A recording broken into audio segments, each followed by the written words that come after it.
Hi everybody, Mr. Claude Guitar. This lesson is for more students.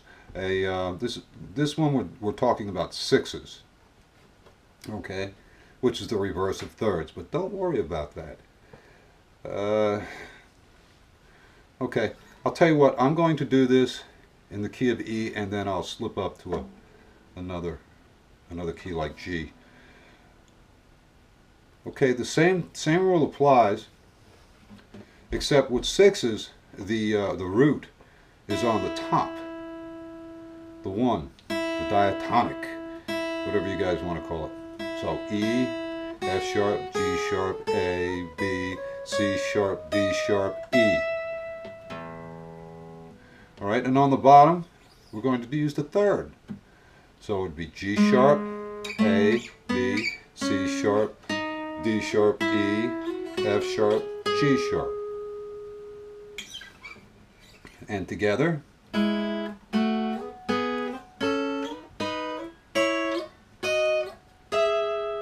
do that again.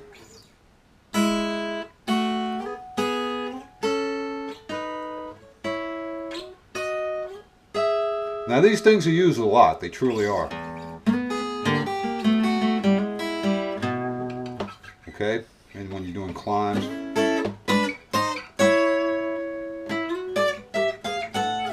examples, that's all.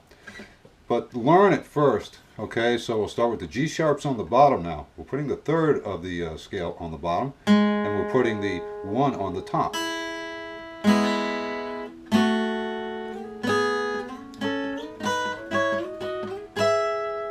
And you have to stay relative to the major scale that you're playing over.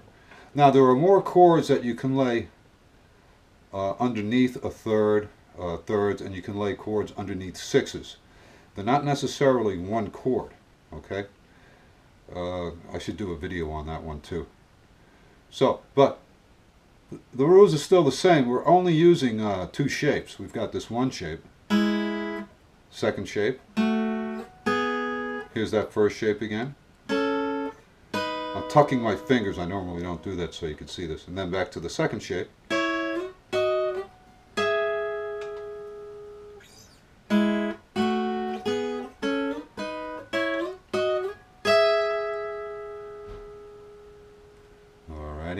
Now, let me move this up.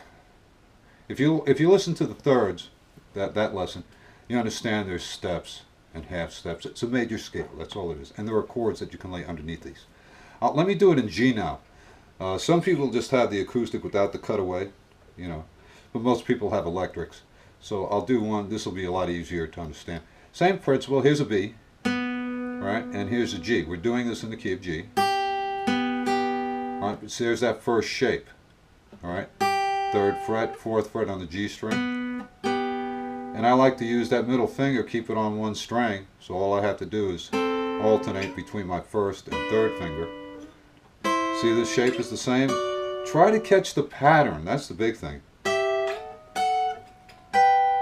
Alright, so we start off here, and then we've got this one shape.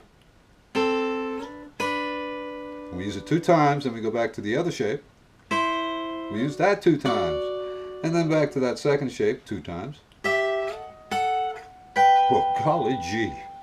If you can that's what the guitar is all about. If you can get the shapes and the patterns down, then it's just a cookie cutter type of thing. You just move it, depending on your key. There's a whole lot more, but that's really bare bones. All right? So I hope you enjoy this, and this answered some questions. All right, talk to y'all later.